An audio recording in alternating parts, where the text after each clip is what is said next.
Hello friends, good morning. বন্ধুরা, আজকে সকাল সকাল চলে এলাম বাগানে আর একটু কাজ করব।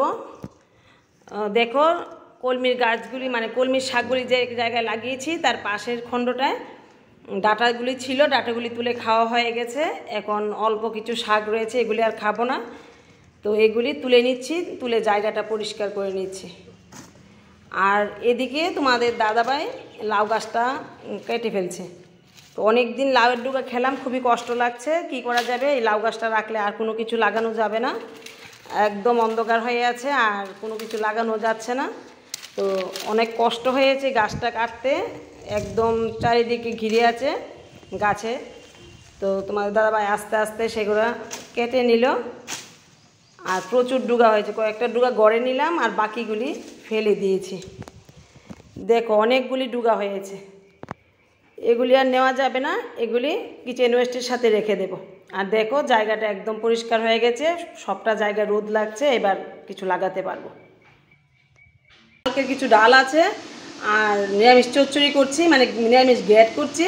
আর মেয়ে আজকেও ভাত খাবে না, ও ভাত খেতেই চাচ্ছে না, তো একটু খিচুড়ি করে নিলাম, ওকে বাটিতে করে একটু দিয়েছি, একটু খেয়েছে।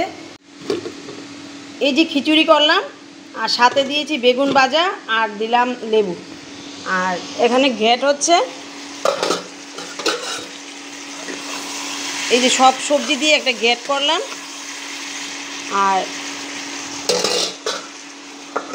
এখানে ভাত রান্না করলাম রাইস কুকারে।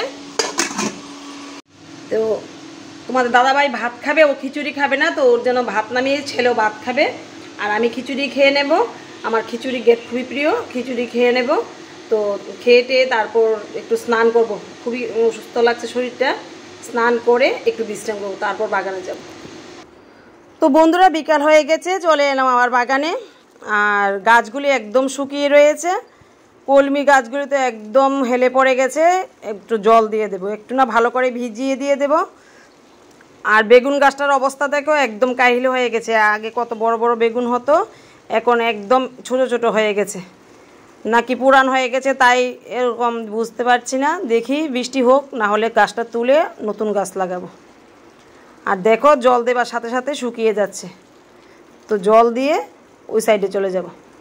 দেখো বন্ধুরা, এই জায়গাটা যে ঢেঁড়স গাছগুলি ছিল, এই যে এই জায়গাটা থেকে আর এইখান থেকে ঢেঁড়স গাছগুলি তুলে তো ওই সাইডে নিয়ে লাগালাম। আর একটা গাছ রয়েছে, সেটা দেখি কালকে পারি কিনা। আর ওই দিন এখানে লাগিয়েছিলাম, সেটা বেঁচে গেছে, হ্যাঁ বেঁচে গেছে। তো চলো দেখাই কোন জায়গাটা লাগিয়েছি। এই দেখো, এই জায়গাটা লাগিয়েছি। আর এখানে কতগুলি পেঁপে গাছ আছে, চারা উঠেছে, এগুলি দেখি কি করে অন্য জায়গায় নিয়ে লাগাতে পারি। বৃষ্টি না হলে বাঁচবে না, দেখি কীভাবে লাগাই। আর এখানে জল দিয়ে দেবো এখন। আগের গাছগুলো তো তোমরা দেখলে কত ভালো হয়েছে, বেঁচে গেলে এগুলো এমন ভালো হবে। ঢেঁড়স গাছ মরে না, খুবই কম মরে। আর ঢেঁড়স গাছ যদি একটু খাবার পায়, খুব ভালো ঢেঁড়স হয়। আমি গত বছর 10-12টা গাছ ছিল, তা থেকেই অনেক দিন খেয়েছি। তো বন্ধুরা, আর বাগানে কোনো কাজ করব না, একটু কাজ করেছি, তো চলে যাব উপরে। সন্ধ্যা হয়ে গেছে, এখন সন্ধ্যাবাতি দেব। বন্ধুরা, চাটা খেয়ে এসে বসলাম। আর মেয়ের জ্বরটা কমেছে, কিন্তু মুখে একদম কিছুই স্বাদ লাগছে না, ভাত খেলো না আজকে। তোমরা দেখলে খিচুড়ি রান্না করলাম, খিচুড়ি একটু একটু করে দুবার খেলো। আর আলু ভাজা আলু ভাজা নয়, বেগুন ভাজা করেছি, বেগুন ভাজা দিয়ে খেলো। আর ডাল রান্না করে নিয়ে আজকে নিরামিষ তরকারি রান্না করলাম, নিরামিষ তরকারি দই দিয়ে ওরা খেলো। আমি একটু খিচুড়ি খেয়েছি। আর এখন কিছু একটা রান্না করতে হবে, ডাল তো রান্না করিনি, ডাল ছাড়া ওরা খেতে পারে না। দুপুরে দই থাকে, তাই ডালের কোনো প্রয়োজন হয় না, কিন্তু রাতে একটু ডাল লাগে, ডাল রান্না করব। আর দেখি কি আনে কি না আনে, বাজারে গেছে তোমাদের দাদাভাই। তো ইচ্ছা আছে সিদ্ধ ভাতই নামাবো, একটু তরকারি রয়ে গেছে, ডাল করব, সেদ্ধ করব, বা বাজারে কিছু একটা করব। তো দেখি কি রান্না করতে পারি। তো বন্ধুরা, রান্না বাড়া শেষ হয়ে গেল। তো কি রান্না করলাম তোমাদের দেখাচ্ছি।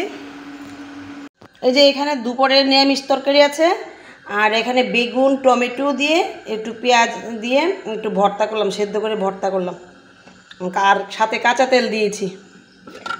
আর এই যে বাজার থেকে তোমাদের দাদাভাই সাজনা আনলো, এই সাজনা দিয়ে ডাল রান্না করলাম, তা দিয়ে এখন খাবারটা হবে। তো বন্ধুরা ভিডিওটা আর বড় করছি না, এখন খাবো। তো ঠিক আছে, দেখা হবে আগামী ভিডিওতে।